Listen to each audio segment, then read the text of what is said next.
That 95-5 rule applies to us so much because we're building a category. People don't even know what the category of the thing we're selling is yet. So we have to build awareness and education of that up just as much as we do about Vector itself and the brand and the product.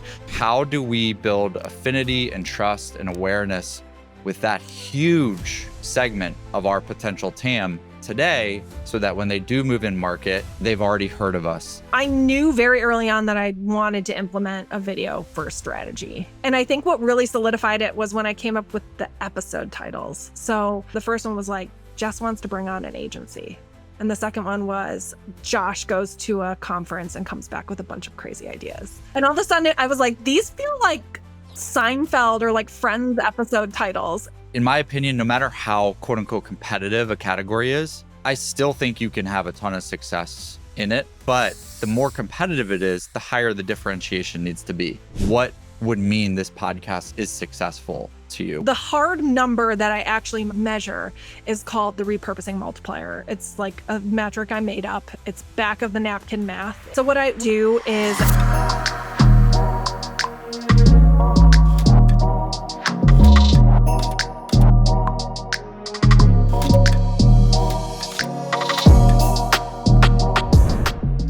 So Jess, thanks for joining me for an episode today. I've been following you for a while. I think it's great. We can have a conversation here, share it with everybody.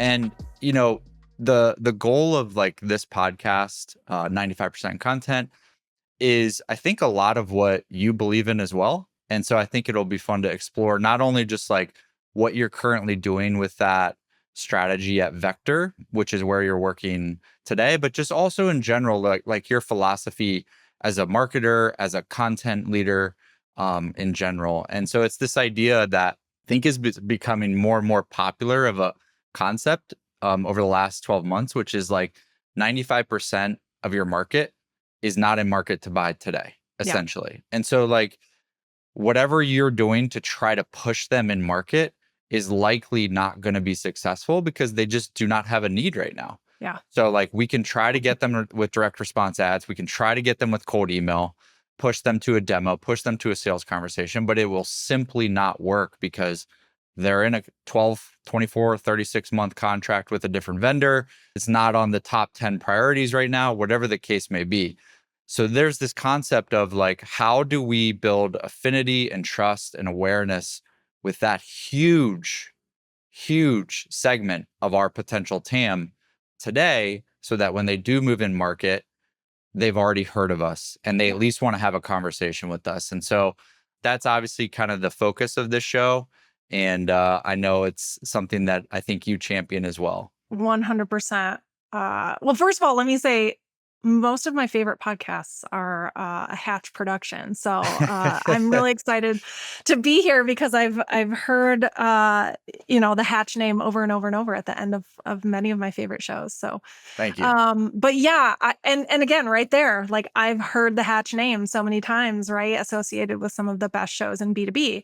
And I think that's such an important piece that I think a lot of marketers forget about simply because we're driven, whether it's just kind of in our nature or if it's top-down pressure of just like, where are the leads coming from? Where's the pipeline?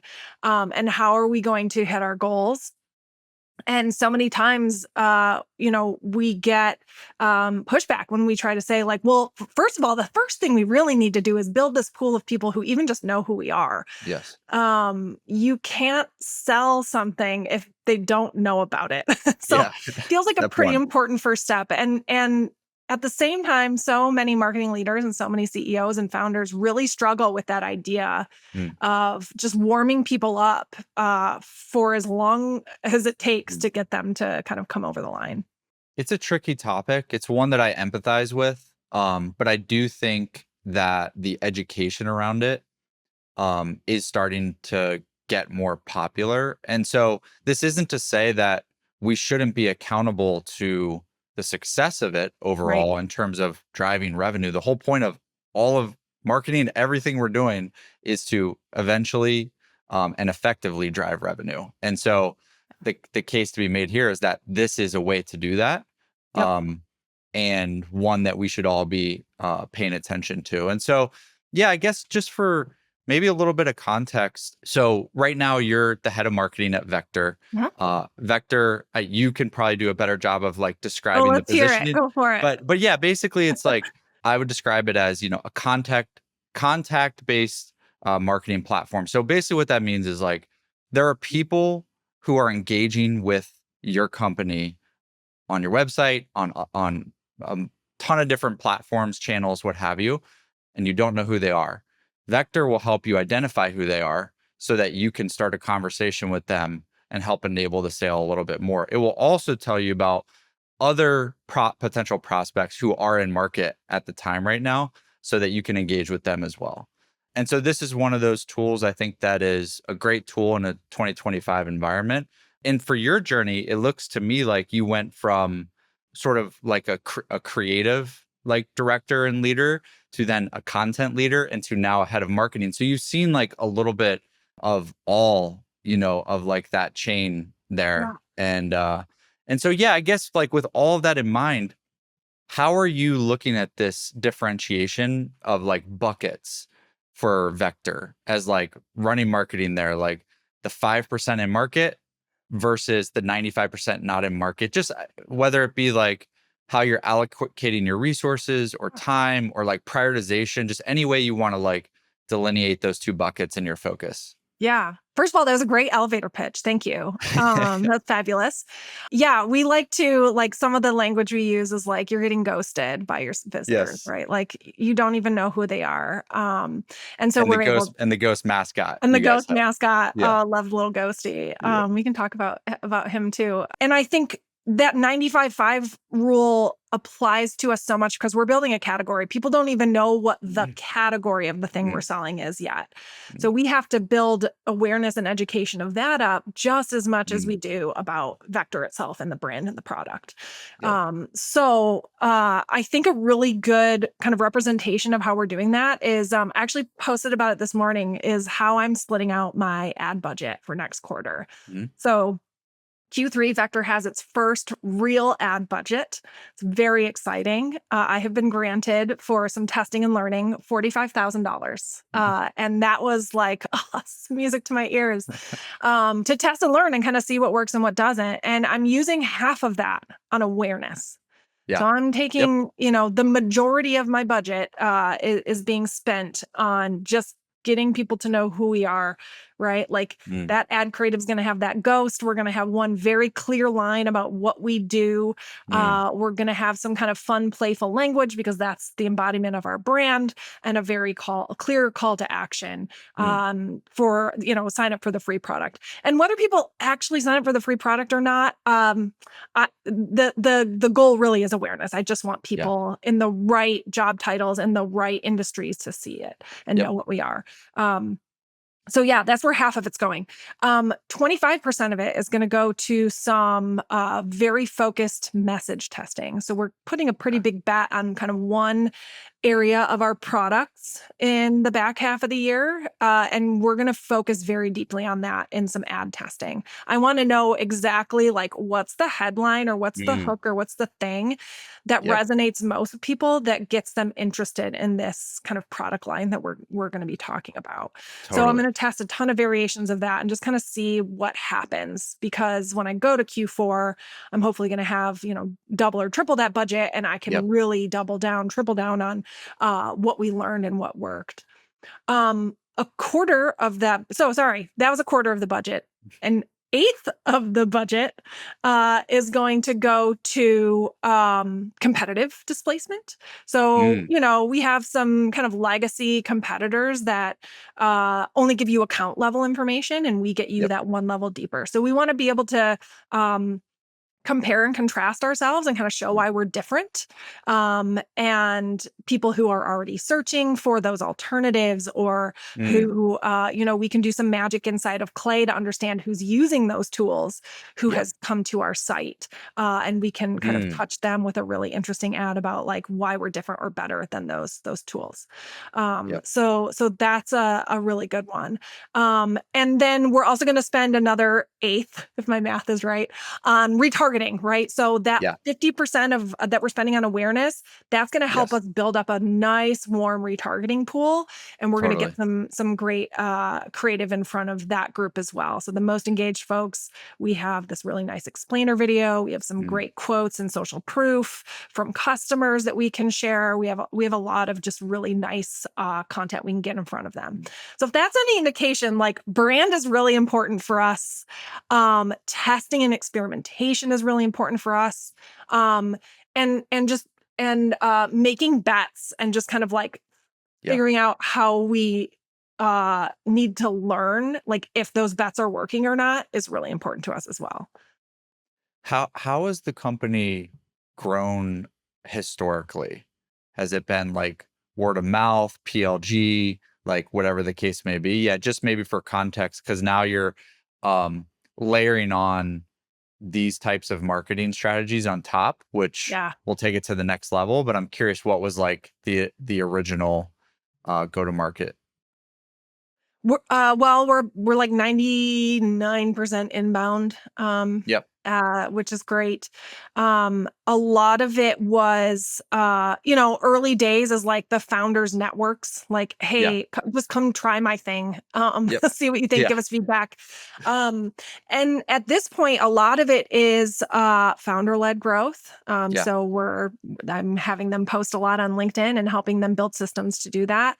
Yep. A lot of it comes actually in hiring the right people. So hiring myself, I have a decent sized audience. We Yep. hired Alex Verdon as our amazing product marketer. She has a great audience of marketers. Yep. We hired Sarah McNamara as our RevOps lead. She has a fabulous Yep. audience of like RevOps and marketing ops pros. So all of those folks see that as a signal that someone that they have admired or followed for a long time is putting all of their eggs in this vector basket, and it lends a Totally. lot of credibility. So as an odd thing, hiring has actually been a really big inbound lever for us. Partnerships is another Mhm. one. So just partnering with great names like user led Mm. and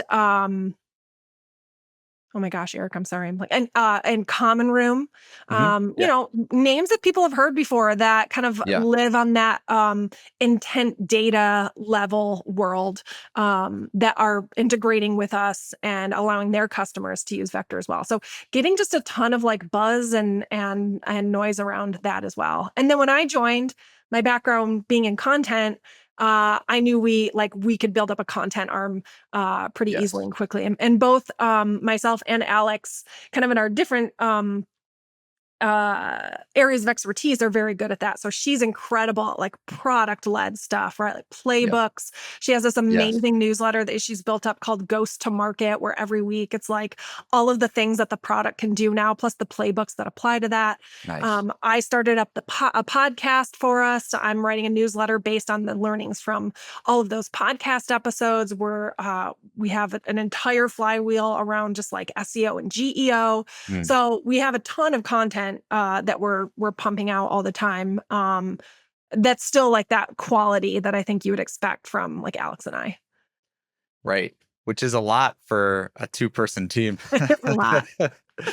Um, yeah, that's a really interesting point that actually hasn't been brought up yet on the show before, which is like hiring people that have audiences of people who could be prospects or customers Yeah. of the company.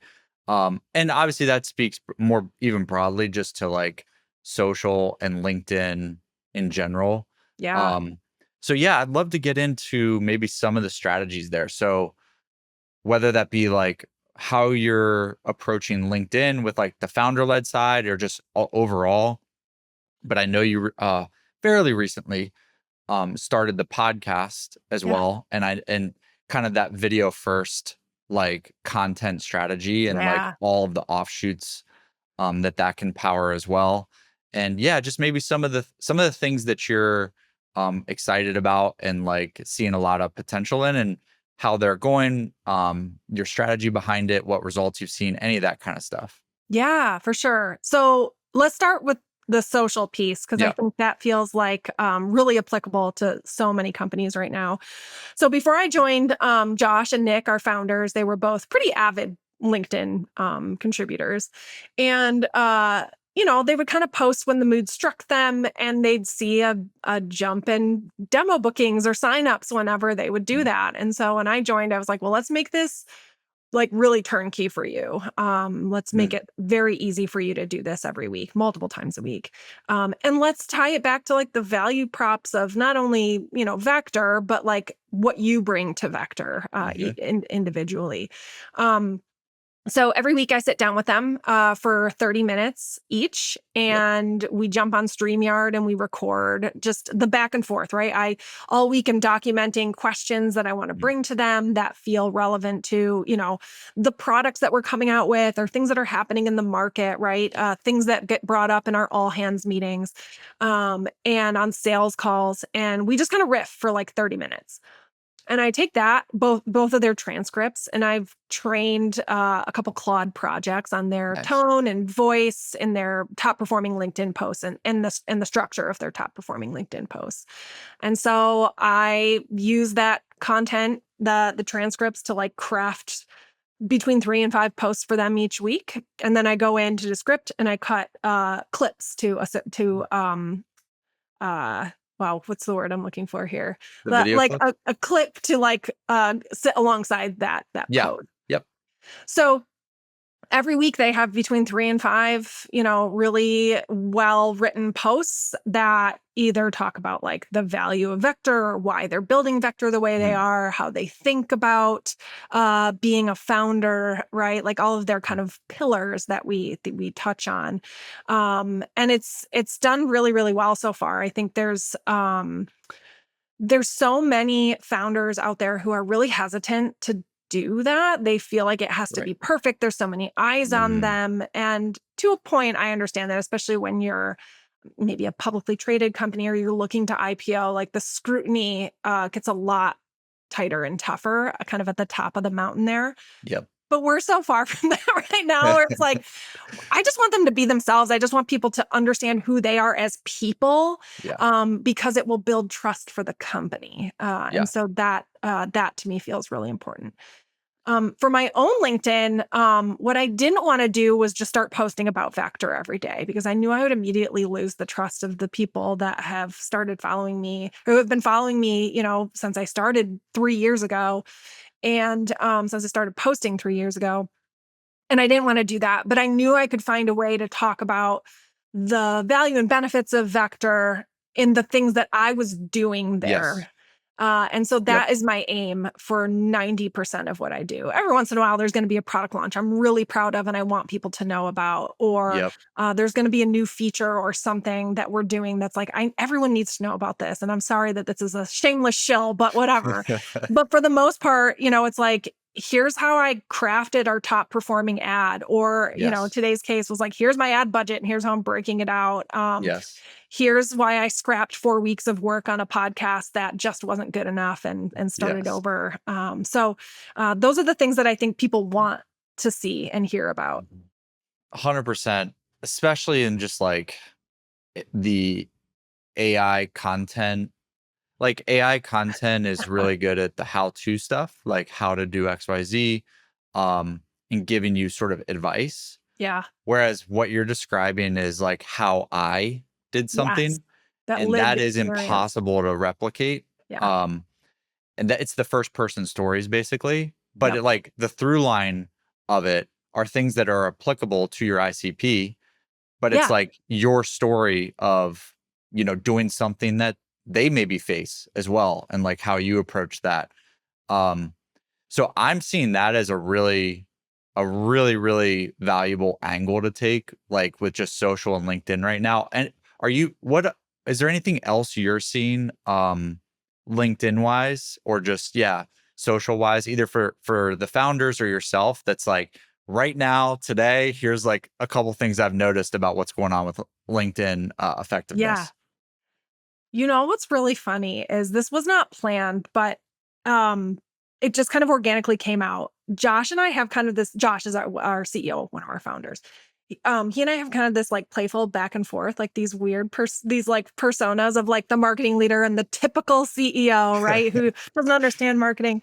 And we let that play out on LinkedIn in comments and in our posts. And people have really gravitated toward that. So for example, I was on vacation last week. I took a week off with my family. We went to Turks and Caicos and it was amazing. And I'm literally in a pool in Turks and Caicos. And because I have a sickness, I'm on LinkedIn for some reason.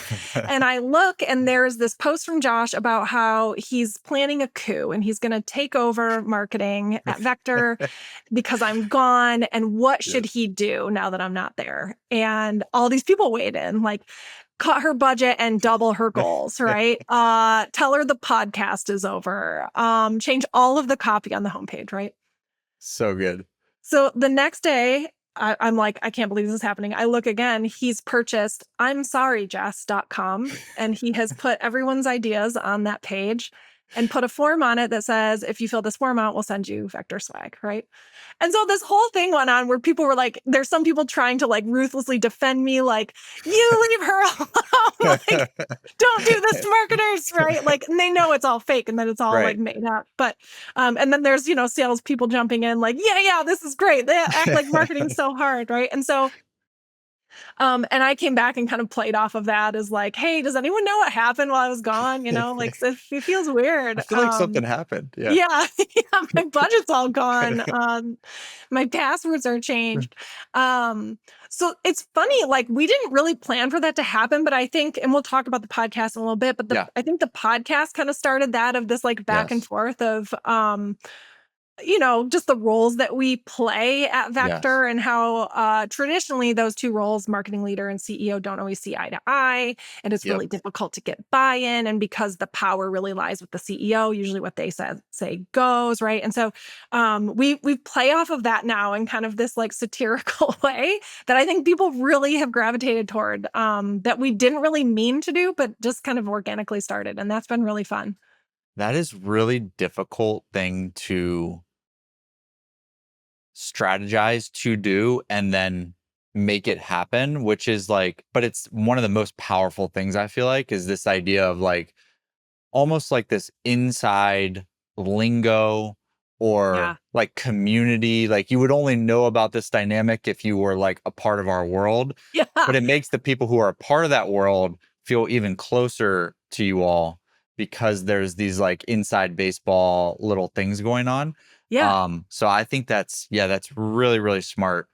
What have you like, how do you look at the success measurement of like that whole thing? Like, cause this is something that as you know, like a ton of marketers face.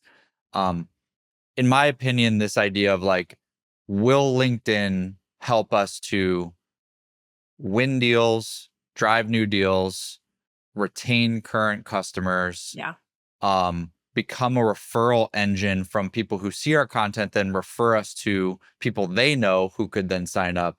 All of those things, in my opinion, are completely checked off of like, yes. Like it's proven, but not everybody's in the luxury of just being able to kind of like know that is true and just like, we should do it because of that. So I'm assuming that the Vector founder and founding team has just bought into this philosophically, but like, do you have any way that you're kind of measuring this of like, hey, the time we're investing in this every single week, we're getting on a call. You're helping them craft the posts.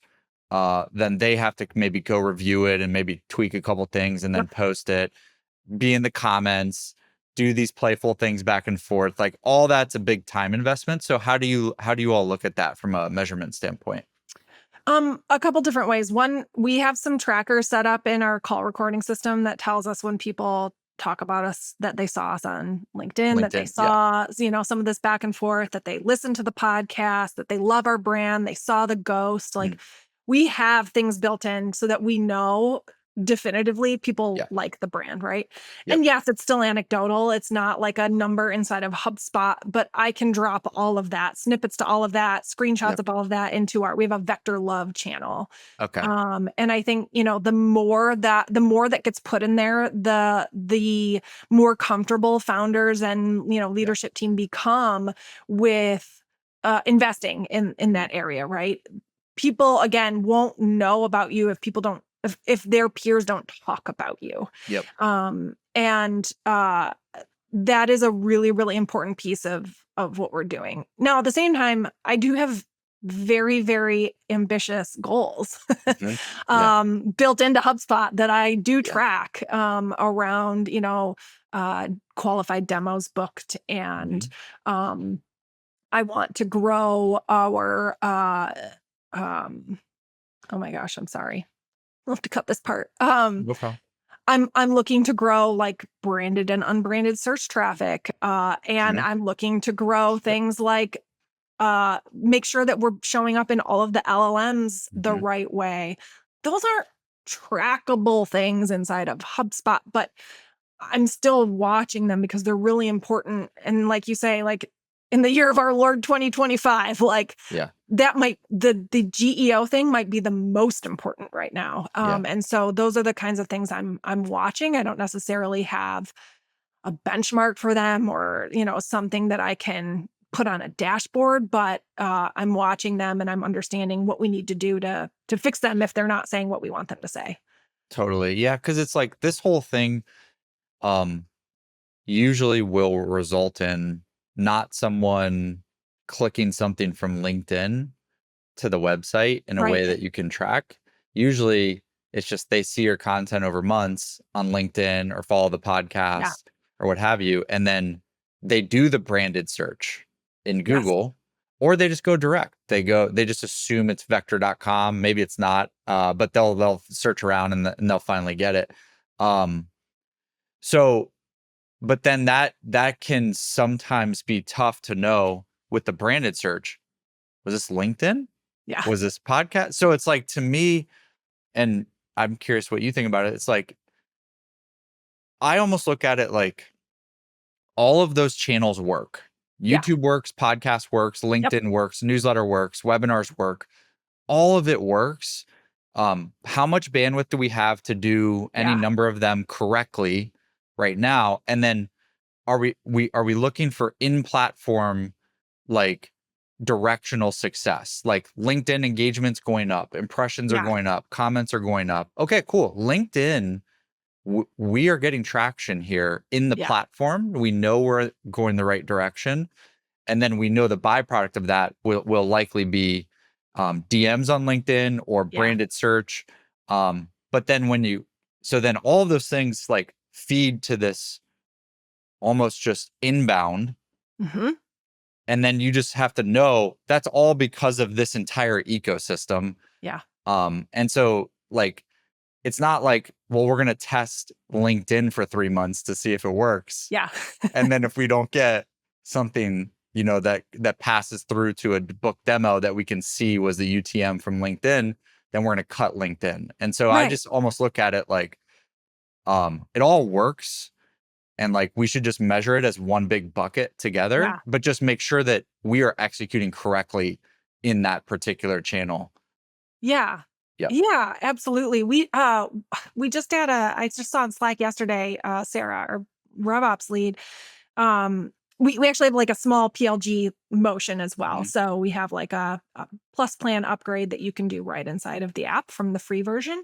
Mm. And she saw that someone who had received and opened our last 3 emails, all of which are like kind of varied purposes, right? One's very branded about the podcast, one's very product led, and then one happened to be kind of a free to paid nurture. Mm. And this person had opened every single one of them and had spent time in each of them, and then upgraded to the plus Yeah. plan, right? Yeah. Who knows which one of those made Exactly. her feel good about continuing on with us as a brand and wanting to make that investment with us. Yep. It's like a combination of all three, right? Like each one made her feel a little bit better. And then there just happened to be the one that was like, okay, all right, I'm going to do this. I'm probably going to do this. Right. So Yeah. I totally agree. It's like a really good mix. You have to have, you can't just put all eggs in one basket. It's never I mean, I guess it could work. It's just going to be a really big slog. But yeah, all of it kind of works together to like create that like good feeling of, man, these guys are everywhere Yes. and they're saying things that resonate with me, that are valuable, that like I can turn around and use tomorrow. And they make me look really good because they're teaching me something new and they're cool. So like, yeah, I'm gonna give it a try. Right. So, I just like them. I like I them. just Yeah. like them. Yeah. Right. Yes. I think it just comes down to that. I just like them. Yeah. Yeah. We underestimate that. We can't We quantify that, do. but yeah, that Yeah. is very much a thing. It's like, for example, there's a lot of podcasts. Like there's a ton of marketing podcasts, there's a ton of sales podcasts, there's a ton of business podcasts. You can kind of get your where you want to learn from in a ton of different places. And Yeah. so a lot of times it just comes down to I just prefer this host, or I just like Yes. this person feels like a friend to me, or more like my personality, or just whatever. I like how Um, the way they describe yeah, things that I like works how for they my teach. brain. Yeah. Yeah, exactly. And actually that kind of perfectly segues into the podcast. Yeah, like so um I think are you like 5, 6 episodes in or We're 3 episodes in. Episode okay. 4 comes out next week. Yeah, okay, cool. So yeah, you recently launched it. Yep. Yeah, what was the thinking behind it? Cuz like marketing team of 2. Yeah. And so you like kind of just like how we mentioned, we have to kind of prioritize what things we want to work on. And so you put the podcast up there. Yep. So I'm curious, yeah, what was the thinking behind that? How are you feeling about it? And yeah, anything you can share about the strategy there. Yeah. Well, I knew very early on that I wanted to implement a video first strategy. And I knew that because our audience of marketers just really appreciates, video. They engage with it. They save them. They get a lot out of them. And my skill set, I know that I'd be able to do a lot with, Mm, 8 episodes of something. yep. That I'd be able to stretch that out and create a ton of assets and just great content that people would enjoy and find interesting and valuable. But knowing Vector as a brand and how different we are and unique and kind of quirky or, a little unhinged we are, like I knew it couldn't be just a typical, you know, I don't know. I knew it needed to be different. Yep. And that to me meant like, let's do the opposite of everything. Let's Yes. go on Love it. site. Let's do something a little weird. Let's not talk about our product at all. Yeah. And of course, that's a little scary to a CEO who's like, but where's my, how's this going to generate anything, right? And we had an original idea that I'll kind of save the long story on it. But essentially, every time we went to go outline an episode of it, we kept falling back into the trap of like, we kept talking about the product. And Hmm. I would like pause and I'd be like, no, this isn't quite right. I'll come back to it. And the fact that I kept kind of putting it off, Yeah. and the fact that every time I tried to do it, it felt like a bit of an infomercial made Mm, me kind of stop and think like, this isn't the right show. Like, I think we're just barking up the wrong tree here. Like the whole thing is wrong. And that's why we can't mm. course correct in an episode if the entire premise of the show is wrong. Right. And so I went to Josh, and this was, I'd been working on this now and talking to him about it for weeks at that point. And I said, hey, I think we have to scrap this idea. And he was like, okay. I mean, we left for Florida to film this thing in like 8 days. And I was like, so I think you need to give me 24 hours and I will come back to you tomorrow with like a great idea that's just complete 180 of this. And he was like, okay. So it was a really crazy 24 hours, but that was, when your back is against a wall like that, sometimes is where you really come up with the best stuff. And kind of the eureka moments for me coming to this idea of the show, which is called This Meeting Could Have Been a Podcast, was I texted a friend of mine and I said, if you could listen to a marketing leader and a CEO talk, what would you want to hear them talk about? And the stuff that she fed back to me was like, well, that sounds like me and Josh's one-on-ones, which are actually really fun and interesting. And we learn a lot from each other and we're kind of weird together. So we can we laugh about weird stuff and we have crazy jokes. And I was like, that actually made people would probably really want to hear that. Like, it could be like we're dropping them in on our one-on-ones. And when I brought that to him, he was like, yes, this is it, right? And we don't have to talk about the product at all in that way. We can talk about the things that we're the programs that we're trying to get off the ground and Yep. the decisions we have to make together, the things that I try to sell in that you're hesitant to buy into. And I think what really solidified it was when I came up with the episode titles. Mm. So I didn't mean for them to be like this originally. I just started writing down ideas of what we could talk about. And so the first one was like, Jess wants to bring on an agency. And the second one was, Josh goes to a conference and comes back with a bunch of crazy ideas. And the next one was Jess wants to start a podcast. And the one after that was Josh buys a bunch of swag without any strategy behind it. And all of a sudden I was like, these feel like Seinfeld or like Friends episode titles. And so we just stuck with those because those are the things that like people want to hear about. Like, well, how, did she get to bring on an agency? What happened with all that swag, right? And these are the things that people have to deal with between their marketing leader and their CEO every day. So that's where we landed. And it's been a ton of fun. We shot them all at once on location. We shot 8 episodes over 2 days.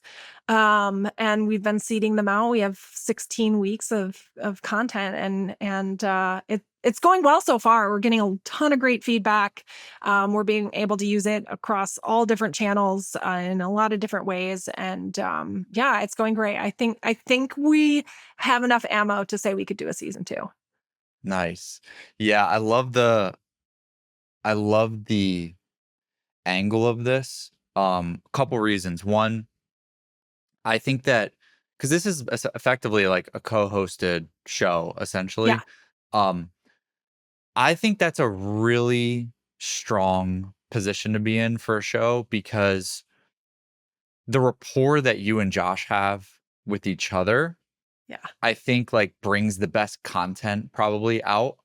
And so then people, and then every episode you're doing that over different topics. And so people again get to come into your all's world and be a part of like this inside like community essentially between you two rather than like a steady stream of different guests every episode, which is what I'm doing. Like, I don't think there's right or wrong, but, No. but I think, yeah, I love that idea of like a strong co-hosted show essentially. Yeah. And then taking everything like the concept of this is something that I think every founder and CEO has experience with of like, I need to talk to my marketing leader and my marketing team. And then the marketing leader has that experience as well of I need to talk to the CEO and the founder and like make decisions together. Yeah. And I don't know if I can think of a time where there's been like, here's what that looks like that you all can watch and listen to. And so I think that's, again, it's like how I content versus how you should do content. You're literally opening it up and being like, this is what it looks like. Yes. It's building in public to the extreme, right? Yeah. Like that's what I loved about it too, that there's no how-to book on selling something in or telling your CEO, I don't think that's a good idea, or asking for more budget, right? Like, and I thought it'd be really interesting just to show people our back and forth and how we came to those decisions together and like what I needed to tell him to feel comfortable with something and what he needed to tell me about the things he's hearing from the board and why he's going in this direction now. And I think because we're able to do that on screen and in a really fun way, it helps people. Okay, now I understand what I need to do to get my CEO to buy into something, hopefully, right? I'm a little bit better equipped to go have that conversation with them next week. So again, I think that was our ultimate goals. Like, just let's help marketers. Like, let's really help them. And who cares if any of it is about the product? Every once in a while we can bring it up because we do use it internally to help, us do our jobs. And so we bring it up where it makes sense. But for the most part, it's like, here's how I sold this thing in, or here's what happened when Josh went rogue and and I had to like corral him back in, which happens all the time, in the marketer CEO relationship. So I think it just helps people be better equipped to like do their job. And in the kind of soft skills that you need to manage up.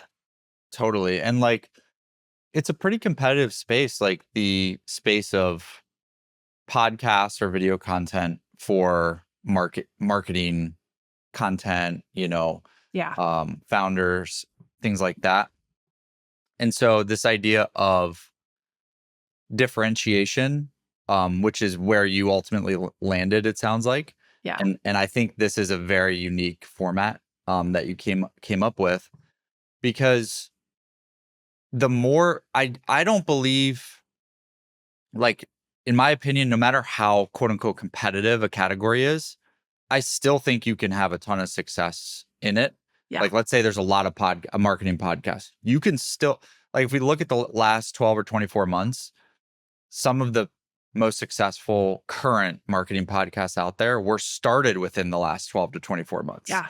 So like, there's always room, but the more competitive it is, the higher the differentiation needs to be. Yes. And so you can differentiate a lot of ways, who it's for, who it's by, how it's told, that the format, where you publish it, like all these different ways you can differentiate. But sounds like, you went through about a few weeks or a month of like, and then panic, we got to fix this. And so, I just think that's a key concept of like the differentiation component. Because usually the people that find the formats or like these unlocks that drive a lot of results very often are the people who are not following like the best practice that everybody else has been doing. Yeah. And so it's a double-edged sword, because it's scary, because it's like, I literally don't know how this is going to play out. Right. But you put yourself in a position to have, like, I believe, true outlier success because of that. So what would you say is like, how are you, same question I asked on LinkedIn, but now for the podcast, how do you look at what would mean this podcast is successful to you? Whether that's like, here's the North Star. And it doesn't have to be a metric. It could be like, I wanted something to help power 40% of our content across all the channels to make people see our face, hear our ideas, build a connection with us. But any ways you're looking at that in general? I love the last thing you just said, because I think that was the initial goal of this. And I don't think I ever wrote it down like that, but it was like, I want it to be one half of our content power, right? Like our content fuel. The other half being everything that Alex is doing kind of on the product-led side. Exactly. And so I think that was a big goal. So like, check, we have done that, because we're posting in YouTube.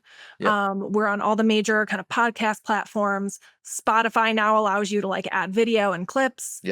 Shorts on YouTube has been a major source of discoverability for us. Incredible growth there, which is amazing. Nothing I'd ever played around with before. So that's been really fun. It powers my social and Josh's social, some of Vector's social, which like at this point is a total abyss no one sees anyway, but whatever. It's links every once in a while, we throw something there, make it look like we're still exactly. If somebody clicks over from your profile, then there's stuff there. Yeah, exactly. And my newsletter actually has been, I think, the number one source of just of feedback from people. So typically what I'll do is I'll every other week, so the week that the podcast doesn't come out, that following week that the podcast comes out, I'll send a newsletter out about one thing we talked about in the podcast. Yep. So this past week, it was about a metric that I'm using on the podcast called the Repurposing Multiplier. And this is super meta because I'm going to talk about the newsletter that talked about the Repurposing Multiplier. I'm also going to tell you about the Repurposing Multiplier as a metric that I use to measure the podcast. So like mind blown. And we're in a simulation right now. So we'll just add exactly. that to the 90% sure this is all a simulation. So essentially I went through kind of this whole thing about like, haha, Josh wants me to measure the podcast, typical CEO. But like, really, how am I going to do that? And so a couple ways are I have a tracker inside of our call recording software that tells me whenever someone brings it up. We're starting to see it come up more and more and more, which is really exciting. Love it. I obviously am looking at social mentions. So we're already starting to pop up on some of those, like this is my new favorite podcast lists, which is really exciting as well. Getting a ton of replies on the newsletter of like awesome episode or just like great breakdown in the newsletter here. Loved it. But the hard number that I actually measure is called the repurposing multiplier. It's like a metric I made up. It's back of the napkin math. It's manual. But I think it's one of the best ways to show the power of that very first goal you mentioned, which is I need it to drive half of my content fuel, basically. And so what I do is I take a look at the difference between the views and consumption of the full episode and the views and consumption of the repurposed pieces of the episode. Yep. So like to break that down, that would be like downloads of the episode on all the podcast platforms and views of the full episode on YouTube versus my and Josh's posts that include video clips, the newsletter opens, the YouTube shorts, the Spotify clip views, anything that is just a piece of that larger video, like how many times did people see that? And then what's the difference between those two? And so just for instance, the first episode of This Meeting Could Have Been a Podcast had a 46x repurposing multiplier, meaning 46 times more people saw the repurposed content than the actual full video.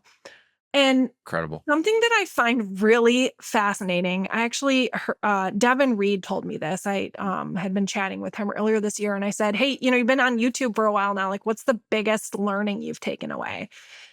And this was so interesting to me. He said, I have people that come up to me and say, I love your show so much. I watch it all the time. And he'll say, awesome. What episode is your favorite? And they'll say, I actually don't know. I've seen a few clips, maybe I haven't watched the whole episode actually.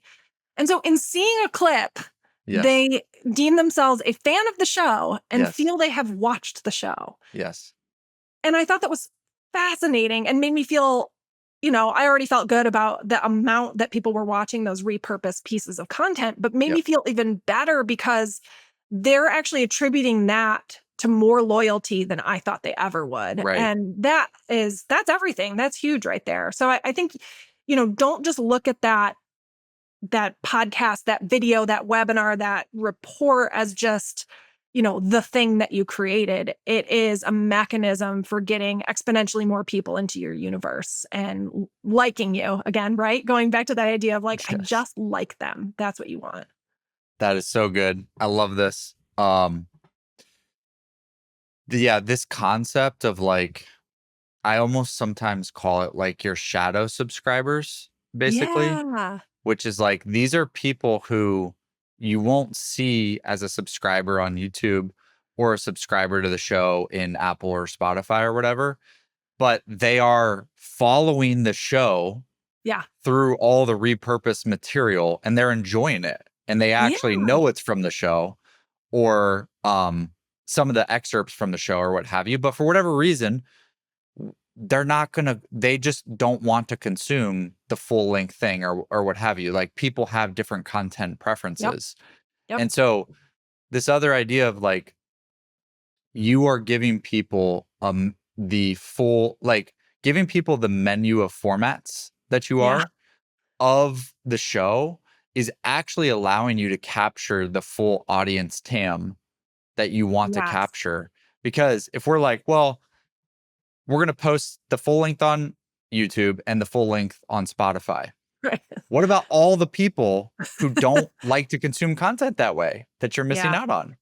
And so, so this way we can not only get like that 46x, like repurposing, Yep. multiple is like insane. Like that shows the value right there. But Yeah. what that means is like all the people who could be customers, like that whole TAM, we could also look at them as our audience TAM, like people we want to be Yes. consuming our content. And so that is 46x on getting touch points Yeah. from this single piece of content with that entire audience TAM because people consume in different ways.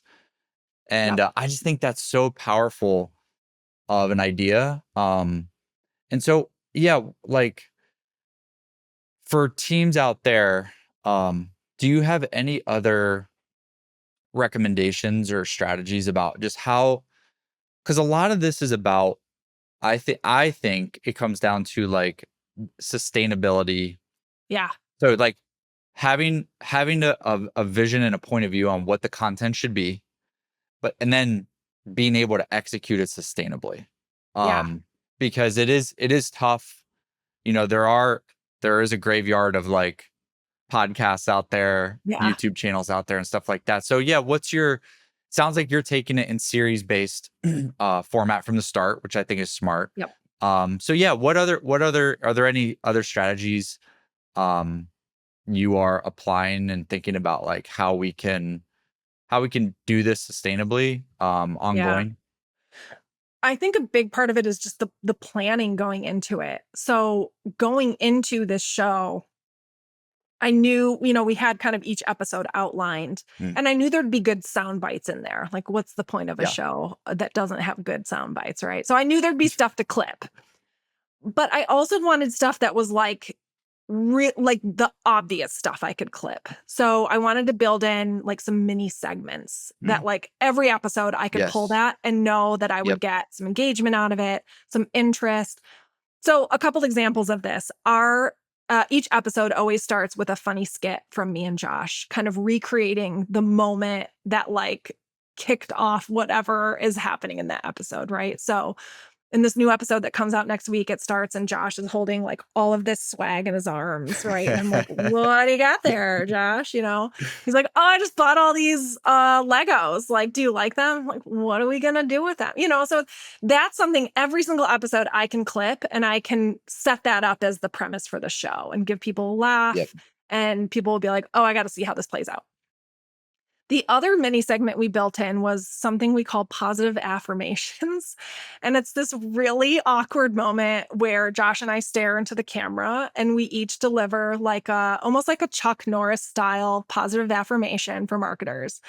And they're so silly. And it literally, I think it's maybe 30 seconds to 45 seconds of each episode. But it was like, I wanted something in there to kind of almost like the commercial moment, right? Where like it kind of ends the serious topic conversation. There's a moment of brevity and then we continue on, but I can Yep. clip that and have it be like this silly thing that I post to be like, here's your moment of, positive affirmation. Yes. So I think if you can build, besides just the really good, smart sound bites that you're going to Yep. capture anyway, if you can build moments into your Yes. show before you begin that you're like, Yep. oh, automatically, I know I'm just going to be able to take that and like get people interested in this show or be like, oh, they're doing something really different here.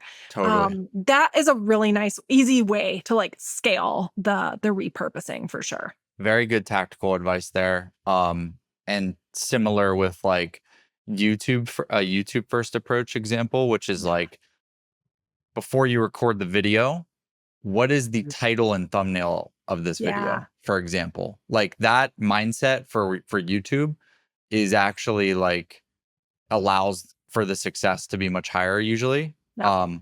And you did this with with your show, which is you mapped out those episodes. Yeah. So you didn't record the episodes and then decide Right. what the title is, and like wherever we ended up with this episode is like that's what the topic was going to be about, but Yeah. like you mapped it out very intentionally. Yes. So awesome. Well, I know we could talk for a very long time, but maybe we just end with like anything else we haven't covered that you are either excited about, inspired about, seen as like a little trend happening that you're keeping your eye on, just for Yeah. content, like B2B content in general right now? Any of those, like, Yeah.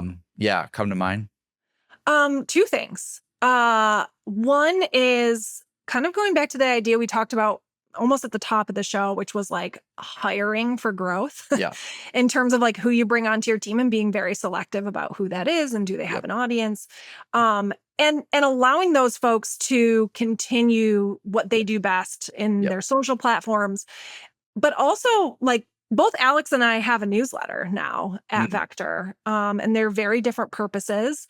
But people really like hearing from us, right? They Yes. reply back and they're like, oh, Yes. this was great. Thank you. This is what I needed to hear today, or I can't wait to try out that feature, right? And so I think part of it is like if you're hiring people who, people already know or they have an audience built up, like also let them use your personality in the marketing, like Yes. in their touch points to customers and prospects, because Yep. that goes a long way. So I think that's one. And second, this may come out of like left field, but is mascots, B2B mascots. I Yes. think Love I it. think we're gonna see more of that moving forward. Like B2C has had that down Hmm. for 100+ years now, right? Yep. Um, I actually used to write like video scripts for Snap, Crackle, and Pop, and I used to tweet as Tony the Tiger for a while because I worked on Kellogg, so I know me some You mascots. know the mascot game. Yeah, Yeah. yeah. And we have a mascot at Vector. It's the Ghost, Mhm. right? And he's really cute, and he is kind of a shorthand for like what we do, which is de-anonymize your traffic and kind of Yeah. show you who's showing intent. Um, and he goes a really long way to help people understand what it is they're getting from Vector. Yeah. I think we're going to start seeing more B2B companies do that because it's a really nice little shortcut for complexity if you have the right mascot kind of telegraphing what it is your product does.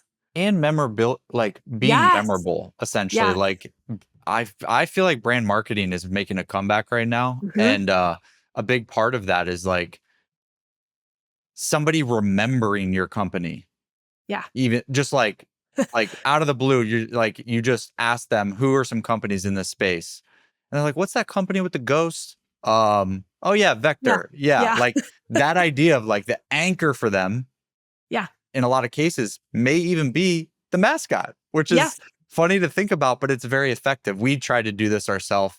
So if you on Hatch's website, we probably should just have one but we've got like a family of mascots. And I don't think we've executed as well as you, but You're yeah, testing them out. You're doing a yeah, yeah, EBN we're test on seeing, mascots. yeah. Yeah. Yeah. Or maybe it'll be Hunger Games and there's only one survivor. Oh, I there don't you know. go. Yeah. Yeah. Battle Royale. But yeah, same concept. And so yeah, that's a really great one. Yeah. And I if you had have someone actually just tell us that when they think of the Ghost, they don't think of Snapchat anymore. They think of Vector. And I was like, oh, wow, we have arrived. you've overtaken Yeah. Snapchat. That's amazing. Well, those are two really good ones. If anybody listening hasn't seen it yet, I would very much recommend Thank you. number one, going checking out the podcast. I mean, everything we talked about, you can go see, you can go Yeah. study, you can go to Jess's LinkedIn, check out what she's doing there. Check out the mascot on Vector's Yeah. website. Check out the podcast, check out the newsletters.